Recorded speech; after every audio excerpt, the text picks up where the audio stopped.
Awesome. Welcome to this episode on our PM interview series. And today we have with us Shuchi. Shuchi, welcome to this episode. Thank you so much for joining us. Thank you, Suhas. Folks, just to get started, we'll share a quick intro into Shuchi's background so far. And just like the other episodes, I think we've divided this into three sections. First one, where we learn a little more about Shuchi's current role, her journey till breaking into PhonePe, what she's been up to, and why exactly product management, right? So we'd cover that in the first section. In the second part, we dig deeper. We go into the the exact rounds that she had at PhonePe. How did she choose PhonePe? In case you're looking to break into this company, what should you be preparing, and how you can go about this? And the last section is some tips and tricks outside of the book that Shuchi would love to share with you all. And one special question that we've left to the end. Do stay tuned. So with that, quickly sharing a little bit about Shuchi. She's currently an associate product manager at PhonePe, and she's also an MBA graduate from ISB. She earlier worked with Accenture as a technology consultant and with CIIE, which is the Entrepreneurship and Incubation Center of IIM Ahmedabad. She worked there as a program analyst. So very, very exciting background. Shuchi would love to hear more about this, and if you could just share a little more about your educational and professional background so far, we'd love to hear more about this. Sure. So yeah, hello everyone. I am also an engineer by education. I finished my Bachelor's of Engineering in Electronics and Communication, post which I joined Accenture as a technology consultant, where I worked in product lifecycle management domain. Now, post that, I decided to switch my career and work for a not-for-profit organization. And I took up this exciting opportunity of working at CII, which is one of the largest technology incubator, business tech incubator based out of IIM Ahmedabad. So at CII, I worked with a lot of early stage fintech startups, and we would help them build scalable tech solutions for the upliftment of rural and lower middle income groups of India. So basically, a lot in the financial inclusion domain. Now, post that, I decided to do my MBA. So I was lucky enough to get an admission at ISB. So yeah, post and ISB, like from ISB during the campus placement, I switched to PhonePe, and yes, I'm currently at PhonePe. That's awesome. Thank you so much for sharing that. Shruti, before we go deeper into this, would love to hear why exactly product management, right? What got you interested in this space, and how did you choose this over all the other exciting things that were available post an ISP? Right. So honestly, I mean, it's a very so I would say it's a very funny story. I never expected to land into a product management background like post ISB. It was not something that I decided to do before entering a B school. And like everybody else, I wanted to get into consulting and take up a job at one of these MBBs. And that was the career path I decided for myself. But then after landing into ISB, I realized a lot of options that you actually have to do post MBA or even otherwise in general. And then I got to know a little bit more about what product is. I started prepping with a lot of product groups, and very surprisingly, somehow I just love the whole journey, love the whole process. And that's what excited me the most. Also, while I was doing my own research into PM, I realized how upcoming space it is and how important it is to work in that. Or someone who's really passionate about tech, or who likes to a little bit about tech and business in general, like combined. So that was how I decided to explore the journey of becoming a product manager.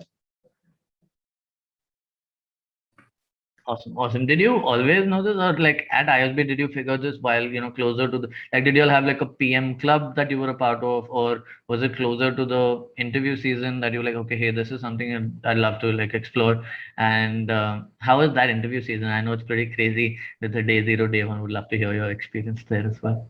Yes, I think interviews in general are super crazy. So at ISB, we have this club called Business Technology Club. So where everybody who's either a PM aspirant or a program manager aspirant or someone on those similar lines happen to join. Not just somebody who wants to become a PM, but somebody in general who's super excited to know about tech, what's happening recently in the market and things like that. So yes, I was a part of that club. That club was brilliant. I think it played a major role. Like even the leaders of that club played a major role into, shaping my whole journey of becoming a PM. And like I mentioned earlier also that PM happened to be very accidental choice for me. It was not something that I had planned for myself earlier. This happened very close to, the day zero, day one interviews where I realized that, it's time that I think outside the box and not just like choose a cliched career path that people generally want after a B school. And while doing prep, like we have a lot of group prep happening at ISB, like closer to placements. So while doing that, I realized that I really enjoy doing what we're currently doing for the prep. And it no more feels like a prep, it's just a bunch of people candidly exchanging information about different companies, different market leaders, what different spaces are about. And yeah, so so. Nice. Suchi, I'm sure while if PhonePe was a day zero company, you would have had a bunch of opportunities, right? So here you've selected product management as something you want to do, and now you are at the interview placement time where you have a bunch of these opportunities which you've been able to crack. And I'm sure these are top companies, right? How did you go about selecting? What was that situation like? How did you go about selecting PhonePe as that one, as that company that you'd love to go work at? Right. So honestly, before ISB, I did not come from a product management background, but I was really familiar and comfortable with fintech as a domain in general. Like it's somewhat an exposure that I got from working at previous organizations, working with a lot of startups. So while I was switching my career like completely and joining a different profile, a different domain, I wanted to keep this journey very sorted for myself, where I could gather like maximum learnings during my initial years. So fintech seemed to be a very ideal, space to enter, since I would be comfortable with the tech stack that they were using, with a lot of products, with what's happening in the industry. And I think that's where I could apply a lot of thinking, innovation, and, learn a little bit more about PM in general. Nice. So digging deeper now, okay, actually, before we jump into that, given that you've done, a top tier MBA degree and now you've broken into product, in the retro, do you think you'd have been able to make that transition without the MBA degree? Because I think this is a very, sought after topic. Is MBA really necessary for product management? Honestly, like if you ask me in general, I don't think MBA is necessary to become a PM. At least from what I've seen, my colleagues also working at PhonePe and a lot of other companies, people do become PM even with like no zero tech background, zero PM experience, having no knowledge about the industry, because PM in general is a space that's very intuitive, right? But if I talk about myself, the kind of role, the kind of profile that I was working for like earlier, it would have been a bit difficult for me to transition. And I think MBA equipped me with a lot of knowledge, with a lot of self-awareness that I would not have gathered otherwise in a short span of time that I did. Got So it. yeah, for me, I would say that MBA was definitely the right choice. But the answer depends from person to Got it. So very yeah, yeah. So very contextual on your background, you'd say, right? Like, so if you are probably set with it and you think you can make it, well, that's good.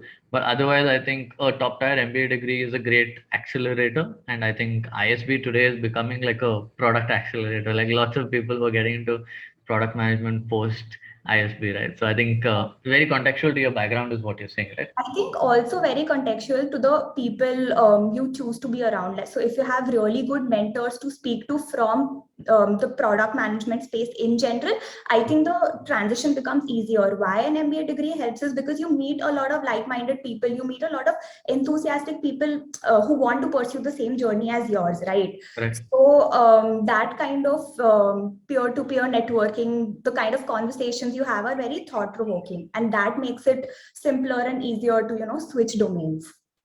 Got it. Fair. So I think that's a great point, right? Being around a like-minded set of people, and second, finding people who are a couple of years ahead of you who can guide you into this journey. Whether it is just like how do you do it, or it can be okay. Hey, you're interested in this company, I can connect you with someone, right? So it depends on that. I think these are two very interesting points. We are doing a couple of things at the product folks in that space, like just trying to target these two. Of course, not equivalent to a top tier MBA degree at all, but just trying to make that transition a little bit easier. But yeah, no, that's an interesting point you mentioned. Shuji, diving right in now, I think great intro into this segment.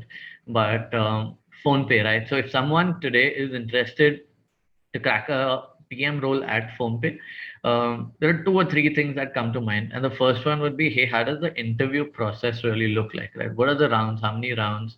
How hard do you think it is? And how should one really prepare for it? So, just getting started, how do those rounds at PhonePe really look like? If you could detail that out for us, would be awesome. Sure. So I had 4 rounds of interview. The first round was a case-based interview. The second round and the third round was pure technical based questions, and the fourth round was a mix of technical and HR. Now, detailing out all the rounds for you. So the first round, so I just remember a couple of questions that were asked to me at, during my interview at PhonePe. So in the first round, we were given a case where we were supposed to brainstorm a solution for a problem that a typical ride-hailing company faces in India. And the problem statement was something around the number of drop-offs at the airport is much greater than the number of pickups at the airport. So why do you think this is the case? And as a PM, what solutions would you build to solve the problem? The learnings, at least my learnings from those rounds, from that particular round, was a case is not just about coming up with like a right, perfect, or unique solution, but I think it's more about how broadly you can think, how broadly you can conceptualize the whole problem statement. How many reasons can you brainstorm? What are the possible solutions that are there in the market? And do you think those solutions work? If not, why don't they work? So like the more breadth of problem solving you bring into your case definitely adds a lot of value to your solving. Now moving on to the second round. So my second round was a typical RCA problem where I was asked about a problem that PhonePe usually faces quite frequently. So the problem was something like, if you so at PhonePe, the number of successful UPI transactions have been dropping periodically. So what do you think could be a reason for that? And if you're a PM at PhonePe, how would you go about solving it? So here I used a very typical RC approach where I brainstormed a couple of problems based on internal, external, and then diving deep into each problem depending on the cues that were given by the interviewer. Also, the interview at PhonePe, like the interviewers at PhonePe are very friendly. So they wouldn't even make you realize that, oh, you're sitting in an interview and, someone is actually judging you. Like they're super helpful. It's like you're just having a very candid conversation with them. So yeah. The next round, I exactly don't remember what was asked, but there were a couple of questions. So one was a guesstimate. The other was, I think, if you were a PM in general, and if you're a bit familiar about fintech space, I think the reason why this question was asked to me was because I knew a bit about fintech background earlier also through my resume, through my work experience. So the interviewer actually asked me, if you had to develop one really interesting fintech product, like what would it be? And I was a little taken aback with the question because I didn't expect it to come right away. But I think the interviewer wasn't looking for a framework there. They were more trying to think about how well do you know the space, how well would you know your customers. And I think that's all that helped, at least me. I'm hoping to clear that round. And the last round was more like an HR based situational question that typically every product companies ask. And the reason why they ask is because, in your daily routine, you're expected to work with a lot of teams, and so PMs more than the tech part of it, they're expected to manage people, right? So you would be thrown upon with like so many people management situations in your everyday life. So it becomes very important for a person to know how you think about it and what is your way to deal with it. Absolutely, absolutely. No, thanks so much for detailing that out. Sri, how long did this process go for? I think it was for how many, like from you sitting on the first round to getting your offer, how long was that? Right. So here each round was like a 1 hour 15-minute long interview, and from the time the problem statement was rolled out, I think the first round took a lot of time because the company got more than 3,000 applications surprisingly for the same profile, and they only had to shortlist like not more than 10 people. Like they were not looking to hire more than 10 people in the background. So I think that got a bit competitive. So the wait period was somewhere around 15 days. But after that, following up to all the other rounds, I think it was a 1.5 week-long process till the time I got my offer letter. Got it. Okay, that's pretty fast. Imagine 3,000 applications and then shortlisting would be crazy, right? Did you all also have like a case study? Not for PhonePe, but in general, do you see case studies as one of the rounds that someone needs to clear for? Uh, Yes. is that becoming increasingly popular now? Like for a lot of. I think for B schools and if it's campus placements, it's definitely popular. But for a lot of lateral roles, I've heard it less. Not a lot of companies prefer, but I think over a period of time, this is definitely becoming the trend. Got it. No, thanks for sharing that. Shujit, one last thing on this segment is if someone wants to crack each of these rounds, right? What helped you prepare best for each of these segments? And I think now there is some amount of generalization. These rounds are somewhat similar to what you see in many other companies, right? So do you see some framework, some way of preparing? The reason I ask this is there's tons on the internet today. I think the things have changed in the last 2-3 years where there was not much on the internet. Today there's a lot. So, what is something that's worked for you? If there are any resources you'd love to share, we're happy to put it down in the description below, so folks can directly go to it. Or we'd love to hear how your interview prep was. Right. So I think I use Stellar Peers. So it's a free resource. It's a website which has like all sorts of frameworks. It's pretty exhaustive with frameworks, and the frameworks are also like to the point. So as and when you start, prepping for PM, it's very important for you to go through these frameworks and over a period of time start internalizing those frameworks for solving problems. And that is how you would develop the process of thinking how to approach a problem that's given to you from a product management point of view. So I started doing that, and post that I switched to Exponent. So Exponent also has like a lot of YouTube videos, and their website is also like, it has a list of all exhaustive questions. I have there's a resource called PM exercises. Also, I was a part of the TPF, so that also helped. I think the community support that you need to know that you're going right, and it's not just you who thinks this way. There are a lot of other people also who approach a same problem in like different ways. That's really important, I feel. So thanks for detailing that out. We'll definitely share links to these. I think great resources. And how much time did you take to prepare? Just to say about if you can quantify this, how long did your interview prep part really took? I think a prep, so at least till the time you feel confident about your prep, it will definitely take you 2.5 months Yeah. easily. Depends from person to person again, and how many hours you put in every day. But like, yeah, 2.5 months. Nice. Anything specifically for case interviews that helped you? Case study rounds? Case study rounds. I think the ideal way is you get a lot of these solved problems on PM exercises. You also get a lot of it on Medium. There are a lot of blog posts written around it. So whenever you're approaching a problem, it really helps to start knowing about that space a lot more.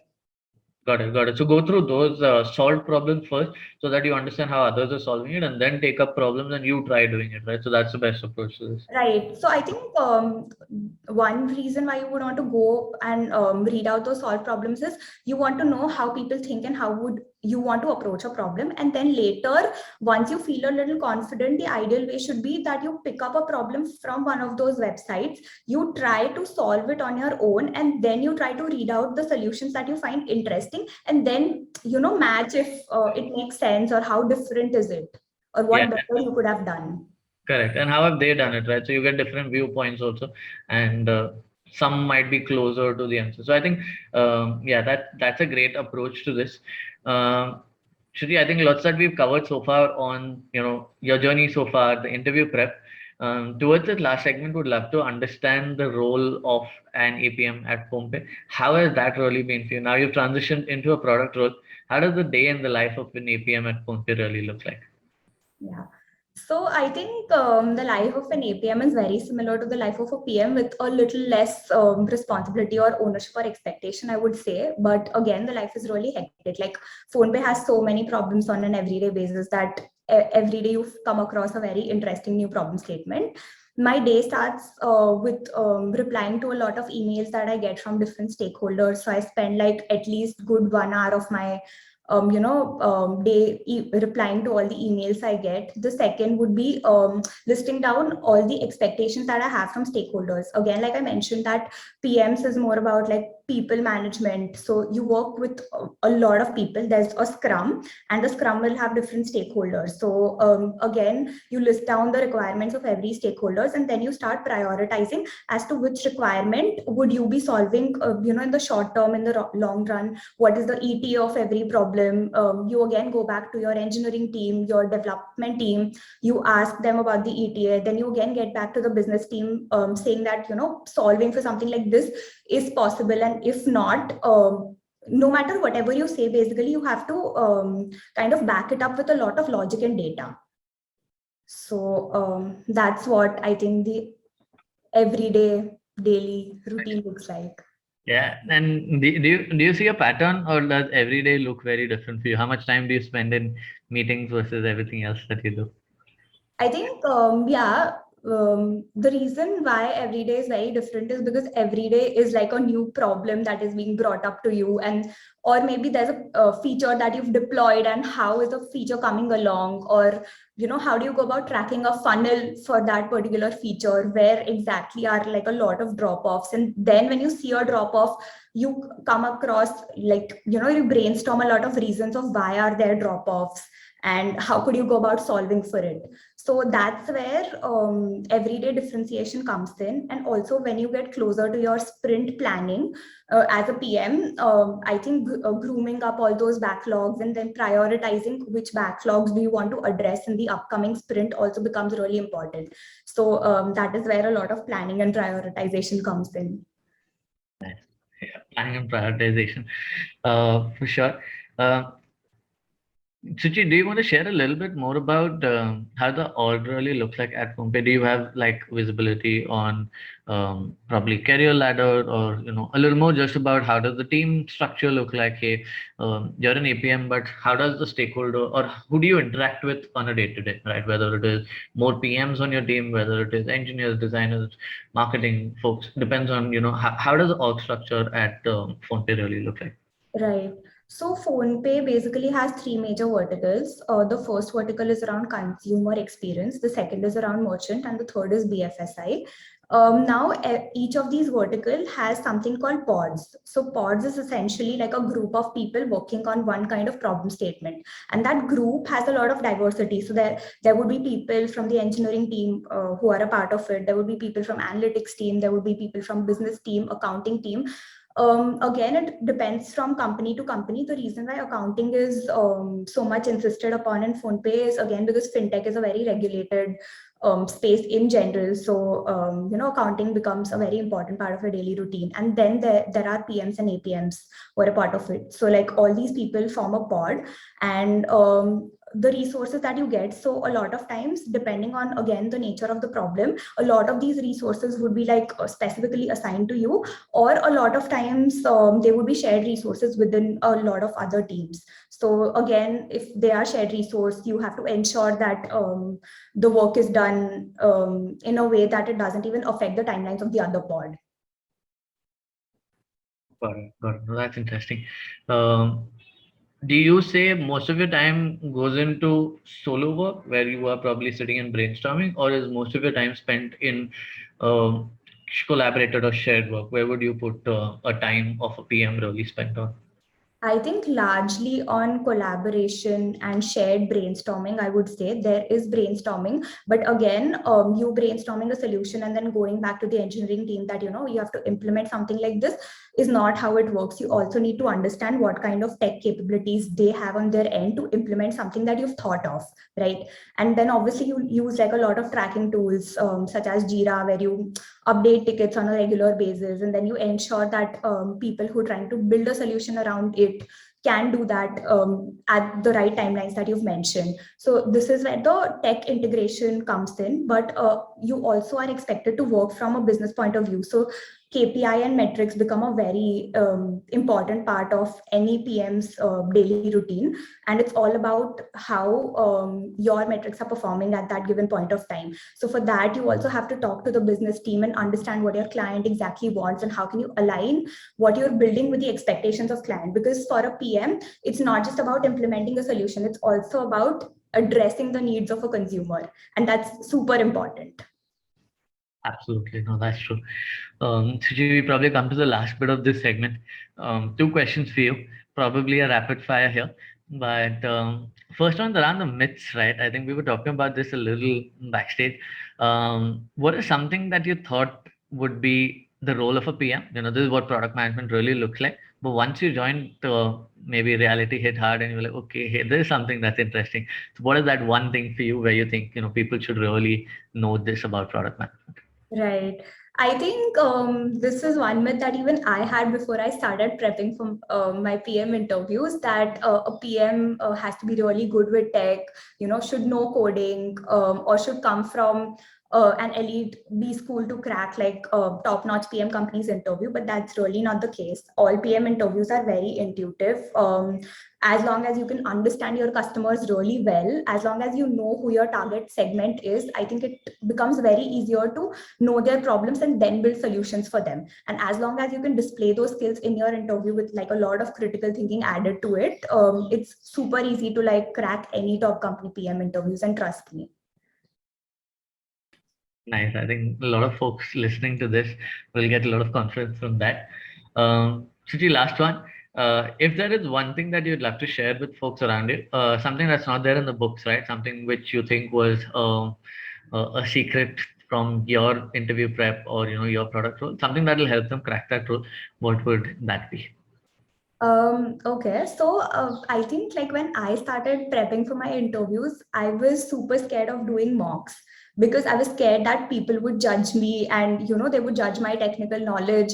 But like, trust me when I say this, as soon as I started doing a lot of mock preps with people, my performance in a lot of interviews I gave exponentially increased. So initially, you might just find it very difficult to speak up, to think about, what you want to do in general with the problem, but it's okay. Like, it's okay to not know anything in the mock interview than to do it in your actual interview.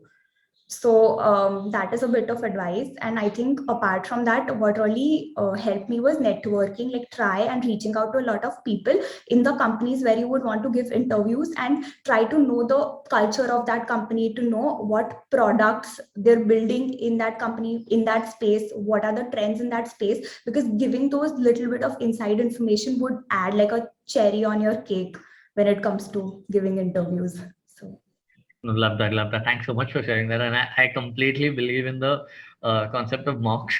Whenever people ask me, I think that is something that is underrated in one sense. Like, everyone knows they should be doing it, but hardly anyone does it. And the confidence that you get outside of that is unparalleled. I think before doing those dream set of companies that they're doing it at, I think mocks is a great leveler. So Suji, thanks so much for sharing that. I think we got like a gem of a conversation in this one. Lots of insights into PhonePe. Of course, today is one of the fastest growing companies, one of the greatest UPI shares right now in the market, and I'm sure like the experience will be pretty kick-ass working there. Thanks so much for sharing all this. And if folks want to break in, I think they have like a playbook now. Suji, last question. If someone wants to reach out to you, what would be the best way? Would it be through LinkedIn, Twitter? Would it be through email? What would you suggest? I think LinkedIn works the best. That's the only social media platform that I access really frequently, even during work days. So yeah. Got it. That's awesome. So, folks, you know where to reach Suchi. Please do give her context on where you're reaching out from. I'm sure she'll get a lot of DMs. But, Suchi, thanks once again for your time today. I think this was a pretty kick ass conversation. We will catch you again pretty soon, and all the best. Thank you so much for this amazing opportunity. And I just love the whole process of doing this interview recording with you. It was lovely. Thanks a lot. And hope this helps. Thank you so much.